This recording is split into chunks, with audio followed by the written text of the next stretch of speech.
நாளைய தினம் 11/3/2026 புதன்கிழமையோடு சேர்ந்து வந்திருக்கும் தேய்பிறை அஷ்டமி திதி. பைரவரை வழிபாடு செய்ய இந்த நாள் மிக மிக உகந்த நாள். நாளைய தினம் அதிகாலை 2:03 மணிக்கு அஷ்டமி திதி தொடங்குகிறது. அது மறுநாள் 12/3/2026 அதிகாலை 4:05 மணி வரை இருக்கிறது. எனவே நாளைய தினம் 11/3/2026 இரவு நிறைந்த தேய்பிறை அஷ்டமி திதி முழுமையாக இருக்கிறது. இந்த நாளில் இரவு நேரத்தில் நீங்கள் செய்யும் இந்த ஒரு எளிமையான பரிகாரம் உங்கள் வாழ்நாளில் இருக்கும் மொத்த கடன் பிரச்சனையும் தீர்த்து வைக்கும். கலியுகத்து கடவுளான கால பைரவரை நம்பி இதை செய்யுங்கள். நீங்கள் எந்த விதத்திலும் எந்த சூழ்நிலையிலும் கைவிட மாட்டீர்கள். இந்த உலகத்தின் 8 திசைகளையும் ஒட்டுமொத்தமாக காக்கும் அஷ்டபைரவரை ஒருமுறை மனதில் நினைத்துக் கொள்ளுங்கள். அஷ்டபைரவா, நீயே எனக்கு துணையாக இருக்க வேண்டும் என்று சொல்லிவிட்டு உள்ளங்கைகளில் 8 மிளகு எடுத்துக்கொள்ளுங்கள். சமையலுக்கு பயன்படுத்தக்கூடிய மிளகுதான்.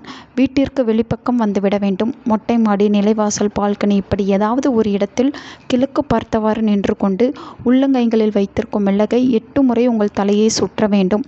வலது பக்கத்திலிருந்து இடது பக்கம் எப்போதும் போல தலையேற்றும் முறை சுற்றும்போது ஓம் ஸ்ரீ மகாஷ்டபைரவராய நமக, ஓம் க்ரீம் மகாஷ்டபைரவாய நமக என்ற மந்திரத்தை 8 முறை சொல்லி முடித்து விடுங்கள்.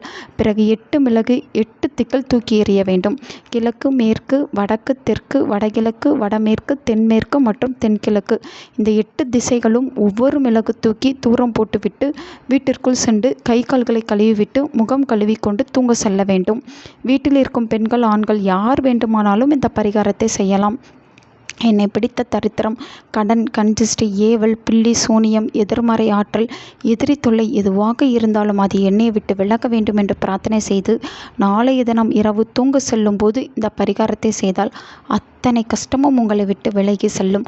அவ்வளவு சக்தி வாய்ந்த பரிகாரம் இது. தேய்பிறை அஷ்டமி இரவு நேரத்தில் இந்த பரிகாரத்தை செய்யும் பொழுது அபரிவிதமான பலன் கிடைக்கும். நல்லதே நடக்கும்.